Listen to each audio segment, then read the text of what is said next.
Did Well, coming out of law school, did each of you know that this is where you wanted to focus your career on, or how did it turn into, you know, self defense, shooting or that aspect of the law. yeah. I'll go first. So, when I was in law school, I knew I wanted to be a criminal defense attorney. I did not think, I wasn't specifically thinking about self-defense and more specifically firearm-related cases. That was an interest of mine, but I can say that, that's exactly what I wanted to do.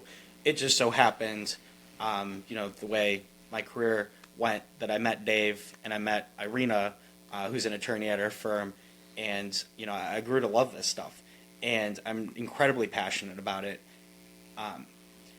And so, during the course of representing all these people, seeing how this situation has affected them, how beating the case, how that changed their lives, it's become a very important thing for me. Yeah, both of you definitely seem passionate about it. It's not just a title on a door or a sign. It's obvious that it's very meaningful to each of you. If something happened to me, I would want these two guys. I I don't know, man. I just get a certain vibe. But No, I greatly appreciate it. I didn't have guys in high school. I would have been voted most likely to need an attorney, not to be one. So I open with that when people ask me questions about why I'm here and what I do. maybe that's why. I've been attacked before, which had nothing to do with me being an attorney. I've been shot at. I've been beaten, close to beaten to death by a group of gangbangers, and these are separate situations. No kidding. So I've had a lot of exposure to this quote unquote real world. I have a very different background, and I'm not going to expand any more on that than what I just said. But I didn't. This is more something that I was told I had to do as being an attorney. I'm not going to go into significance of why I was told that or who was telling me, but this is something I was told I had to do. I got my wife and I got pregnant and married in high school, and it was as much as I was going down a different road, doing different things. I wouldn't say a different road, but I definitely was, going down the road. I was, whatever road it was, in very, very quick direction. I had stopped, and I had focused there, getting married, and knowing I was going to become a father. I had focused that I didn't have before, and I want to bore you with it, but that's It's not boring at all. That's what got me into law, and I've been doing criminal defense and injury cases. And again, we make so much more money on injury cases, our firm does, and I mean so much more money, and it's so much easier. I mean, I can argue for millions of dollars. If I'm arguing for people's freedom and people's lives, that's monopoly time. I mean, put me against any personal injury attorney. Put us up against any personal injury. We're arguing the most difficult stakes that you can. It's people's freedom. That is the most Right. You can't undo whatever happened to somebody with injury. They've already been injured. Yes. This injury is crashing down, and the walls are closing in on our clients. We have to prevent injury. It's a very different. I could see where that might be, where that would be very motivating. Very valuable for purposes of litigating something like injury cases, because I mean it's like kids play to us. I mean you want to argue for money? Oh yeah, come on. This is what we argue for a living. We're litigating all the time.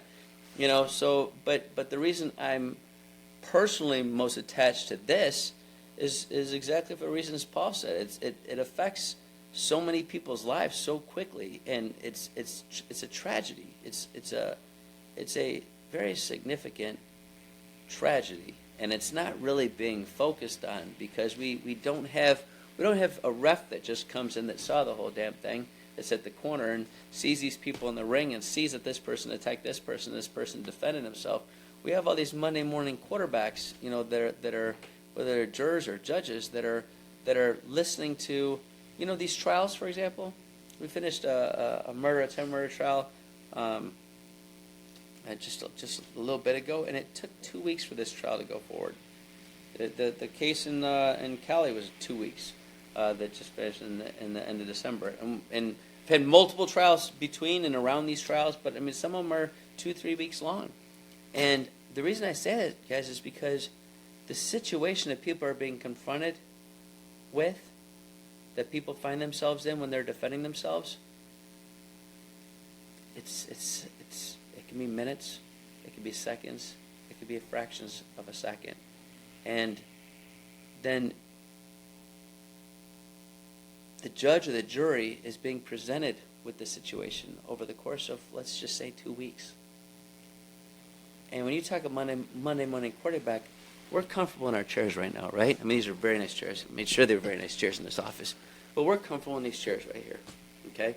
We're sitting here and we're talking about theory, and we're talking about practice.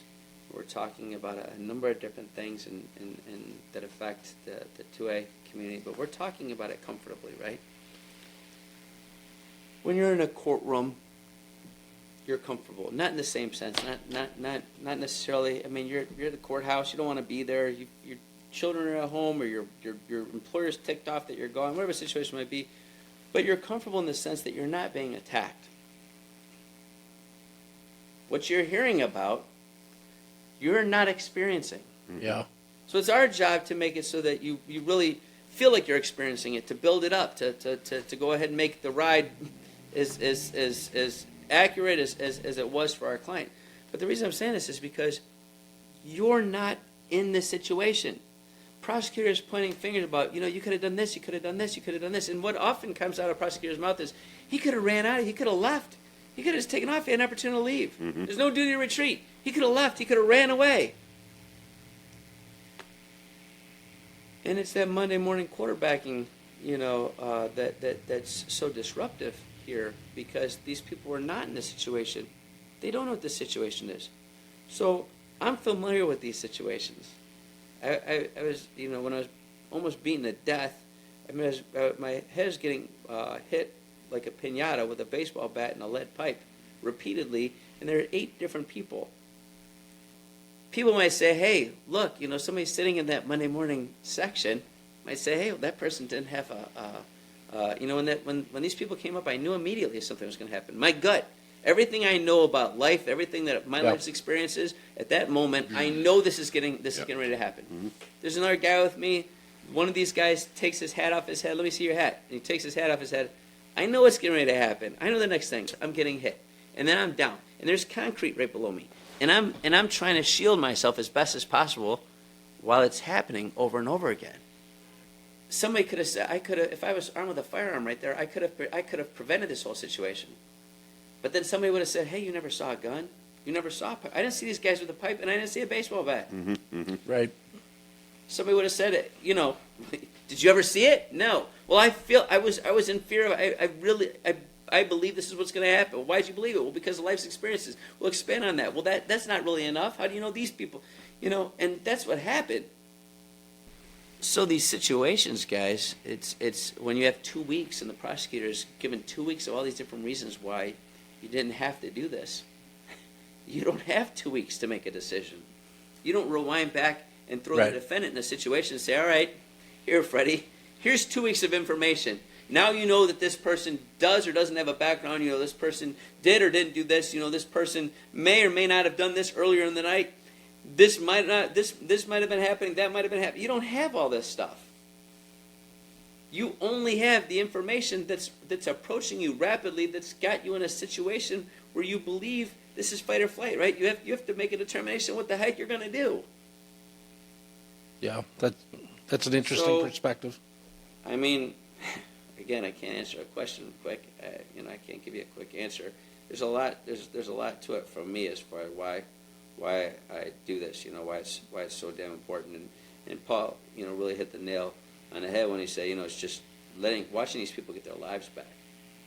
Because there's so much more attached to these cases. People, you as an employer, you're not responsible for the intentional acts of your employees as a general rule in the law. Like civilly, you can't be sued, or criminally, you can't be tried the intentional acts of your employees as a general rule. However, when you're put on notice of propensity for violence, for example, quote unquote, propensity for violence. For example, you have an employee that's being charged with attempt murder or murder, and you allow that person to keep working there. Now, if that person kills or injures somebody, now you can be responsible. So, an employer's attorneys are saying, "Look, I know you really Washing like their Joe, hands. but Joe now is a liability. Too much Joe baggage, shot yeah. somebody, and now if Joe does, God forbid, Joe does something. Well, I don't think Joe would do that. Well, I'm just telling you, if Joe does that, you lose your business. You lose your shirt off your back because they're going to sue the hell out of you, and they're going to say that you knew that Joe was being charged with murder, and you allowed Joe to continue working at your factory or at your place of business, wherever the heck it might be. So there's a lot of different ways that people are affected by this stuff, not just at the time that it's happening, but the rippling effect that follows. That's really interesting.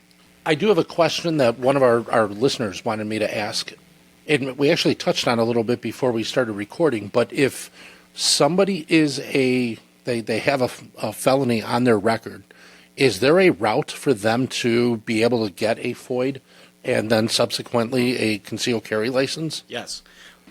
So it would depend on the nature of the offense, if they had any, what the criminal background is, if any. There's an Illinois statute about this. You would need to first my understanding is, and you would first need to try appealing it through ISP, and then if that fails, you would then want to file a petition in the court at which this case was determined or decided that formed the basis for you to become a felon. Gotcha. And so, this isn't something that's done very often. It's not, we're more involved on the trial level. Yes. So it's not anything that I do on a day-to-day basis. But I recall a few years ago when I was employed at a different firm that someone contacted me about, and it didn't necessarily relate to guns, but someone had a drug conviction and they wanted the ability to have a FOID card again. And, when I called the clerk, they didn't even know what they should file it under because of how uncommon this type of appeals process is. Gotcha. And so ultimately we did, the clerk was able to figure out how to properly, take the documentation. And it's a process in which, that there would need to be a hearing in front of a judge to determine whether or not they should restore your rights. Okay. And, I don't have much experience doing this. It is something that I've done before, at least initiated the process on. And, I would imagine that if it's a firearm-related offense, good luck getting your privileges back. But, for a drug conviction, if you're otherwise have a clean background, it might be something that's possible. I suppose theoretically, even a firearm offense, theoretically, you might be able to regain your privileges. I just don't know what the likelihood of that would be. Here's one thing, for example, Aguilar. Correct. Look at Aguilar. Because the Aguilar case, a lot of the former UUW charges, we have the ability now to vacate. I don't know how familiar you are with Aguilar, what Aguilar is. Not at all. Not at all. Okay, well, look up Aguilar because we'd be here for Yeah, a we'll certain be. amount Yeah. of time. Yeah. No. But I basically, greatly appreciate it was your basically time. it's the constitutionality of the UUWs. No, I'm not saying for that. I'd stay as late as you want to go. I'm just telling you that it would take quite a bit to focus on Aguilar. But the Aguilar decision. Go ahead and I explain. can summarize this. So it was a decision rendered.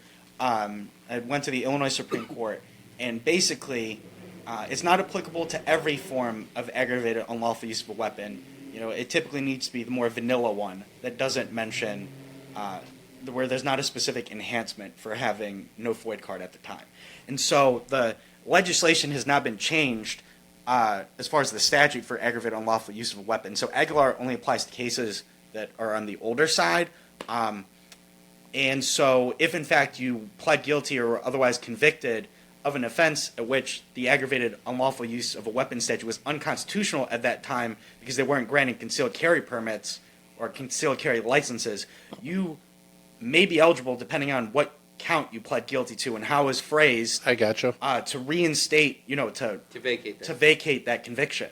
And that might, if that's the only felony conviction you have on your background, you might now have the ability to obtain a FOID card and subsequently a concealed carry Interesting. license. Here's the Is that sad thing about that. Go ahead, Joe. is that basically because in a situation current day, having a concealed carry license, it wouldn't have been an issue?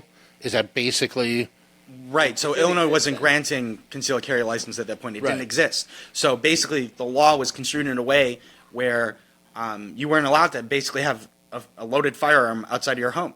right? And so now that's changed with the concealed carry license, but you've got all these people that were convicted or otherwise pled guilty to charges involving having a see. firearm outside their home. But just think about the significance of that, fellas. We have since held that statute to be unconstitutional. A lot of people were found guilty or pled guilty to that, have felony convictions, could not, and this is an inherent right, not privilege time, we're talking about right. This is a violation of people's constitutional rights. And they later, the courts later held that it was unconstitutional and thus a violation of people's rights. However, for that time that all these people, thousands and thousands of charges that came down against different people, took these convictions, some of these people couldn't afford to feed their families because they couldn't get jobs. Right. They resort to more of a criminal life to be able to go ahead and get money to be able to go ahead and provide for their families. Just to survive. Because they have to survive, and it's because of an unconstitutional statute. And we've now found it unconstitutional. You cannot restore all that time, that lost time, that people were out of professions, were out of jobs. Right. You can't. People's families were starving, and these are people that wanted to work. We're talking about people that want to work, not the people that are at home just collecting unemployment checks or that refuse to go back to work after COVID or whatever the situation might be. We're talking about people that actually had these jobs. You also talk about the significance of this and how it affected people that were from out of state. And you want to talk about 2A. You talk about like Indiana, for example, a neighboring state, which is 5 minutes from where this office Right. is. If you just go down Halstead over there, you can get to Indiana in no time. You talk about the fact that people over there, what's necessary. Now they're constitutional carry. They weren't constitutional carry at the time that statute was in. But how they can carry over in Indiana versus how they can carry over here, it's not. There's something in the law. Ignorance of the law is no excuse. I'm sure you may have heard of that. It's an old maxim. It's a big truth. Ignorance of the law is no excuse. But now you have to worry about ignorance of geographical boundaries. Right. Because now you don't even know. You cross into Indiana where it's perfectly legal. You're now in Illinois, and now you're being charged for a felony for something that's perfectly legal in Indiana. Think about the significance, guys, of not having a universal truth as it pertains to firearms in this country outside of the Constitution. Think about the significance of how so many different people have bastardized, have taken this amendment. What does the Second Amendment mean to you? Have taken this amendment and carved out, what they believe to be the law from something that worked. I mean, if you rewind the clocks back 250 years or so, when they put these, when they initially wrote this stuff up, and you look at what was happening then, when anybody could be carrying a firearm. Were you running over to your neighbor and robbing their house when anybody could carry a firearm? When nobody had to, there was no such thing as a permit. You might just meet a firearm. You might just Right. meet death for doing something stupid. There was accountability. We don't have accountability anymore. As a matter of fact, we're removing accountability more and more and more from the equation in life on a daily basis. You talk about all the different problems that are out here. I mean, why don't we just start with talking about just the fact that we don't even the focus isn't even on raising children anymore in this country. I mean, where do you go with this? If it's not. If people don't have respect in their house, how are they going to have respect outside of their home? I mean, I wasn't scared of the police. I was scared. God forbid I did something. I was scared what was going to happen at home. Without a doubt. I wasn't scared of anything. So I mean, it's just a big change that's happened. But you talked 250 years ago when we had far more of these values and ethics and morals in place than we do right now. And you talked at that time where people had firearms. There weren't mass shootings. It wasn't something going because if you did something stupid, again, there's something called accountability. Right. Somebody might actually you expect that people around you have firearms, and you might actually go ahead and get shot for it. There's no answering, and we've become so soft that instead of recognizing this, we're these rights, we're constantly chipping away at these rights, and at the same time, we're constantly, again, as I said earlier, we're constantly empowering criminals. We're giving them more and more ammunition, so to speak, with which to work. And we're also empowering some of the wrong politicians. Very much. We speak all the time that the importance of registering to vote and voting in the correct people, because a lot of these politicians, they don't make it a secret at all about wanting to do away Chance. with the Second And Amendment. I'm so glad that you raised that, because what people don't do, everybody's passionate about Biden versus Trump, Obama, Clinton, Right. Bush, whoever the heck it is. Everybody's in recent years, everybody's got a real hard stance, and not everybody, but I mean, you know what I'm talking about. Generally speaking, I think that's a just pretty about safe statement. Everybody has Yeah. a very strong. Families are divided, friends are divided off of what's happening, right?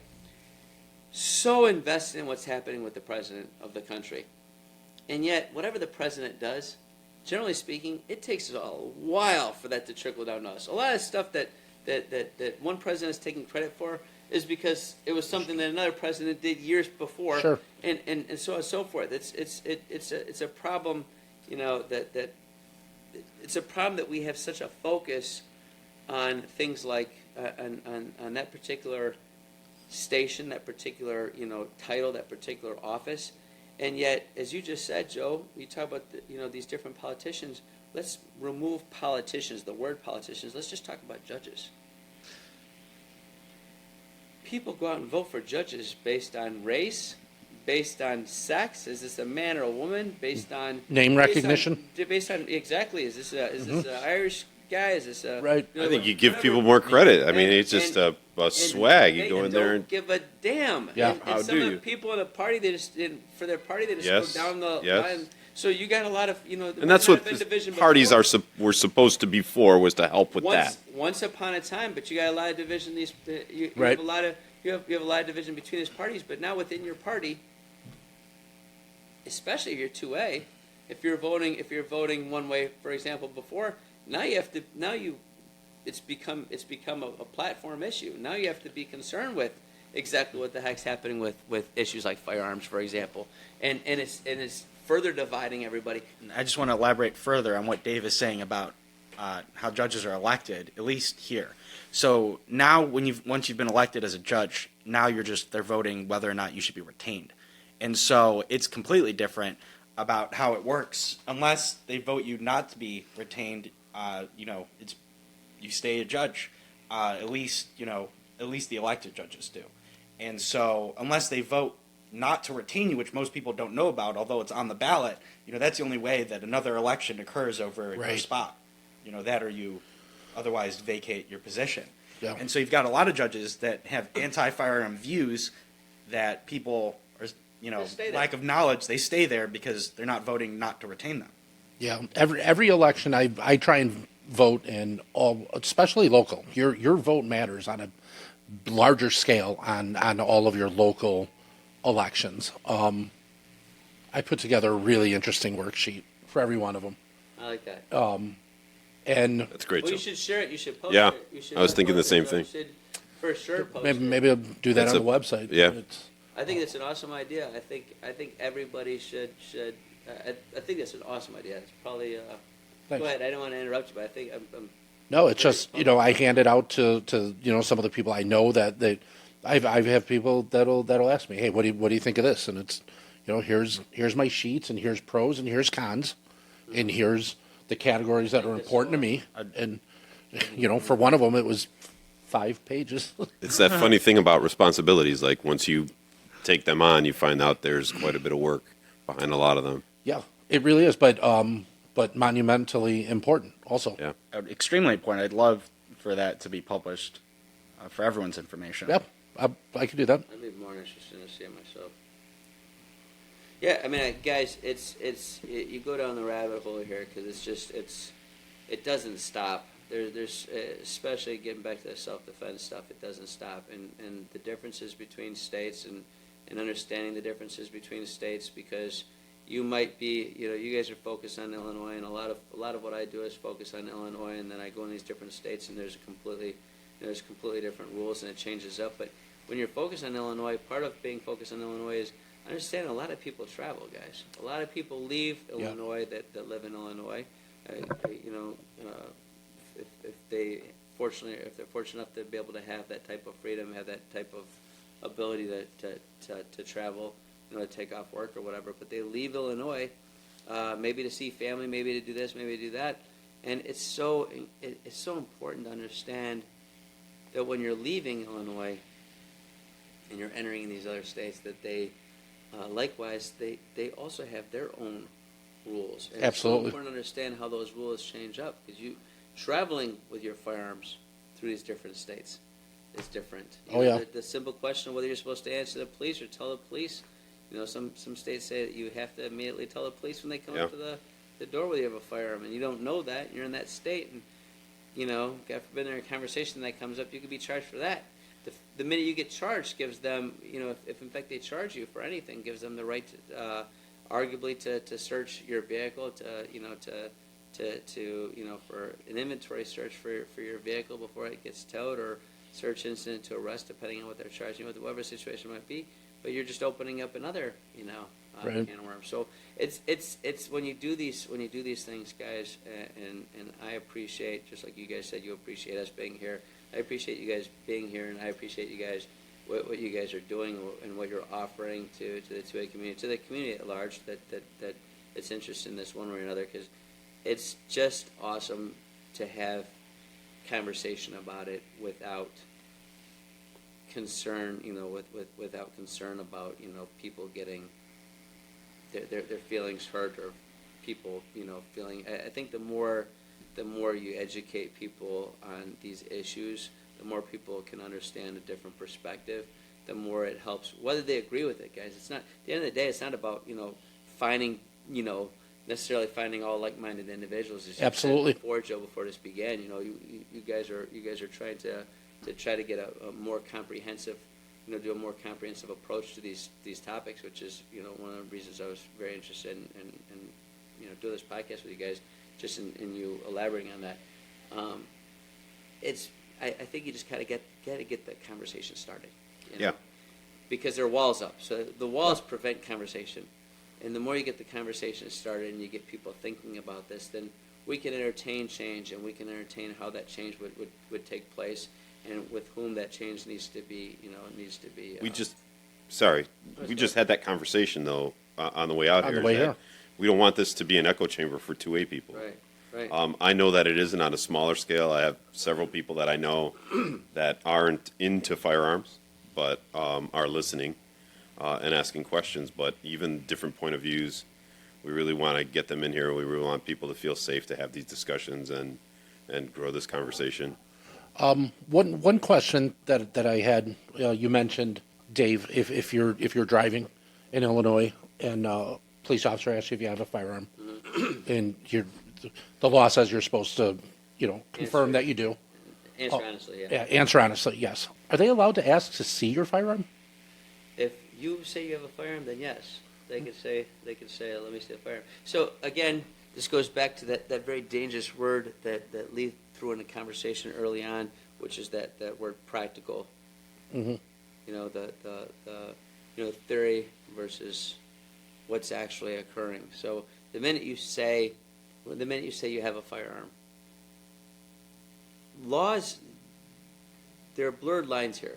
So when you talk about, is this allowed to happen, is this allowed to happen, the bigger question is, does this happen and does that happen? Because rarely is anybody being punished for overstepping, overreaching with respect to what they can and cannot do. Yeah. So what you really have to understand more is the practical side of this, the real world side, so to speak. What actually happens in the quote unquote real world when you say this. And it's like, well, Chicago, for example, just because it's the city around us, so you can't, it's Chicago itself, it's almost as though they get rewarded for the more handguns they collect.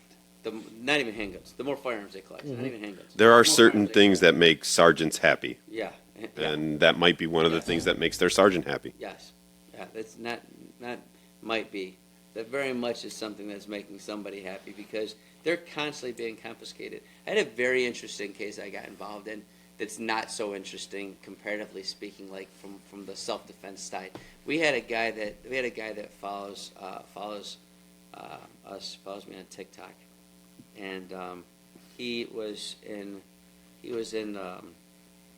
Chicago, and he was turning around by the Field Museum. It's late at night. He went down the wrong road, and he's turning around because he just realized he can't go that way. And he turns around. There's nobody around. Well, at least he thinks. Just does this real quick bit on a going the wrong way on a one way to get himself back to where he needs to be, and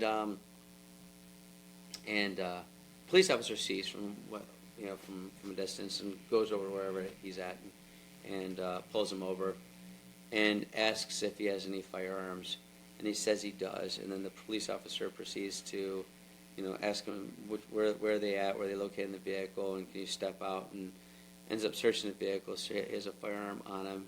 He has a firearm in his center console. He has a firearm in his glove box, and he has two.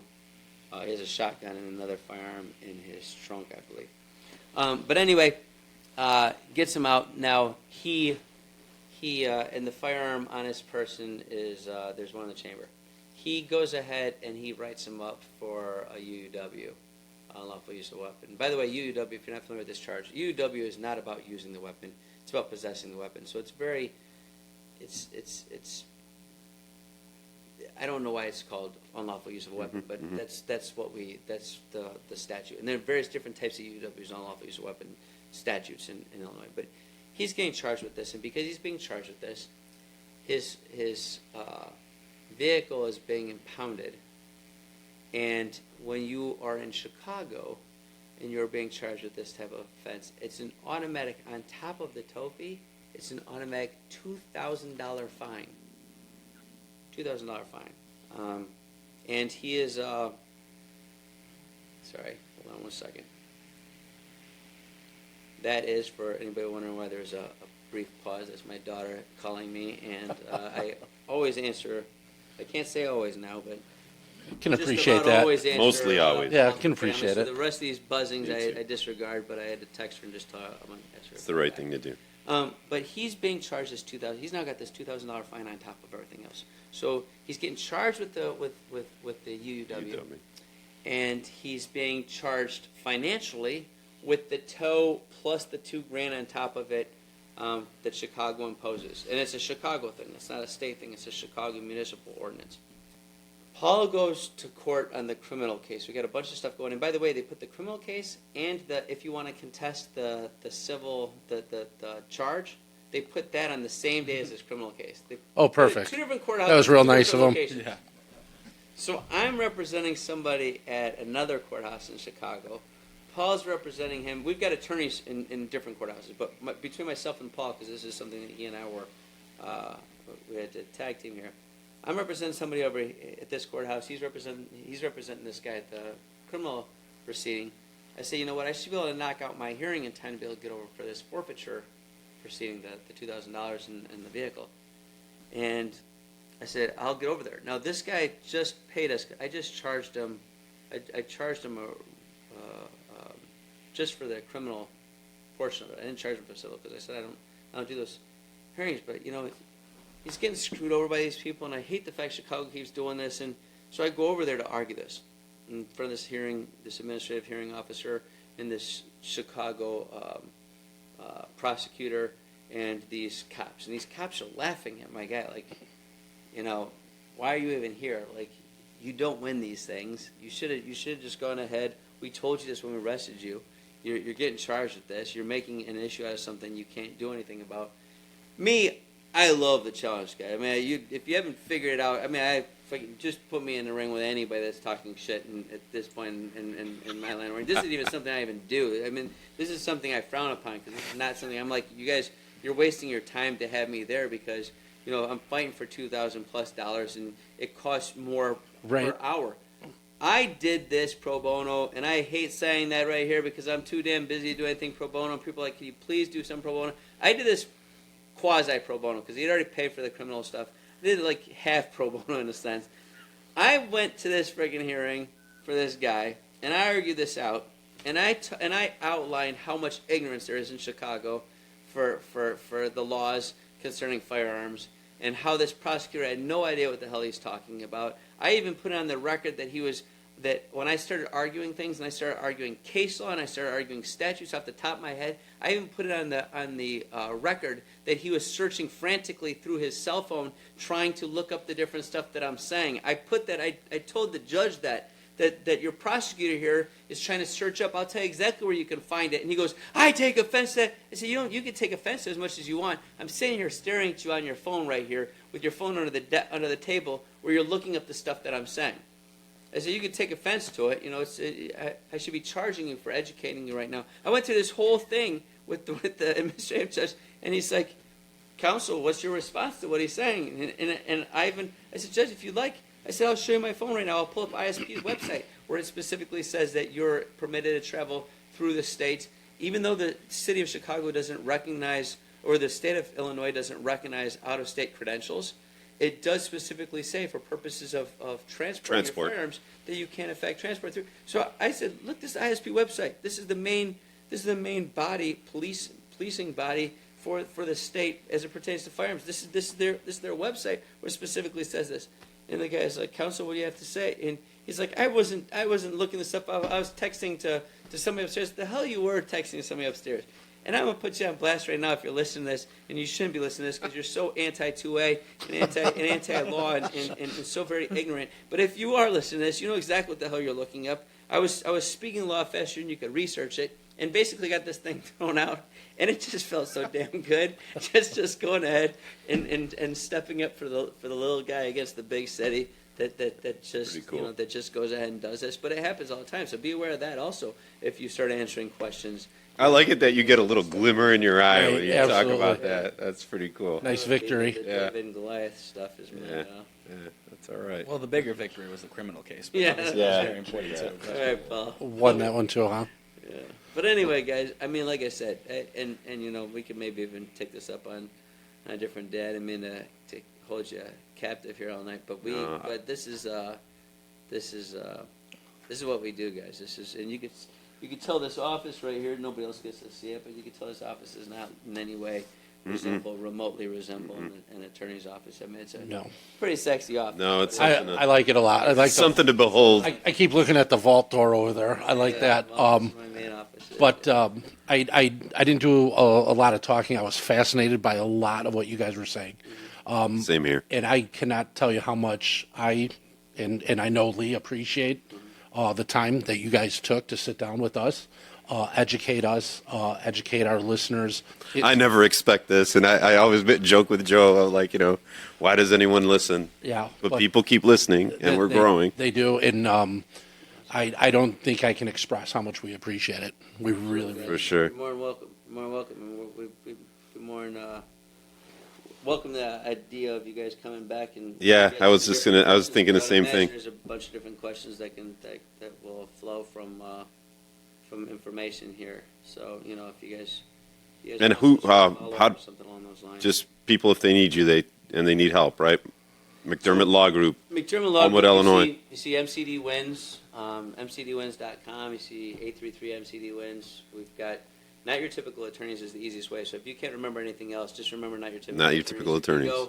If you go online, no matter what state you're in, no matter where you're from, if you look up Not Your Typical Attorneys. It's such a shame that this isn't video because they can't see these guys, and they are not your typical attorneys. But I'll tell you this: don't be assure you. surprised one day if you come through the office and Leah and I are playing chess, sitting right at the No. chairs over there. You're welcome to play chess whenever. You see people drop off, so for those of you who can't see, there's a bunch of bottles. These bottles, guys, there's a bunch of. Yeah, tell us about that. Bunch of very fun bottles all over this office. There's a ton of shelving, and there's a. Oh yeah, it goes all the way to the door. And this is the first floor. We own this building, but this is we have bottles downstairs as well. Upstairs are apartments we rent out. But all these bottles and some very difficult bottles to get your hands on, and some also very expensive bottles, and some just everyday bottles. These are all bottles that were brought in by our clients. Your clients. So if you start looking at the bottles, if you look long enough, you see different names on there. We represent we represent a lot of we represent actors, singers, very very well known business men and women, athletes. There's a lot of different people that drop off bottles that we've represented that drop off bottles. And as you can also see, guys, we consume these bottles. So I did these are notice not- some of them. There's the Oh. graveyard. The Yeah. bottle graveyard is much more significant. There are very few empty bottles on these shelves. There are certain bottles just because of the memories of what we were dealing with. We keep some of those. I see the bottles. patron is like barely there. Yeah, that's right. But the crazy thing is, we've got, when you talk about that, some of the bottles of tequila in this office are $300-400 bottles of tequila. We got some very very difficult bourbons to get. I did a big thing for the USCCI. I spoke at one of their national conferences. Well, I've spoken at a few, but I spoke at one of their national conferences, and they surprised me with a bottle of Pappy. So Oh, nice. I've got some really fun bottles from some really great people that collect, and at some point, unfortunately, discard. But we've got a lot of fun stuff in this office. A lot of this stuff is it's just client based. It's organically grown to where it's at right now in the way that it's grown. So it's a lot of fun. But What we el- appreciate having you guys here tonight. Really great Thank you. conversation, even though we monopolized a good part of it. We appreciate Well, you. thank you very much. Yeah. Great.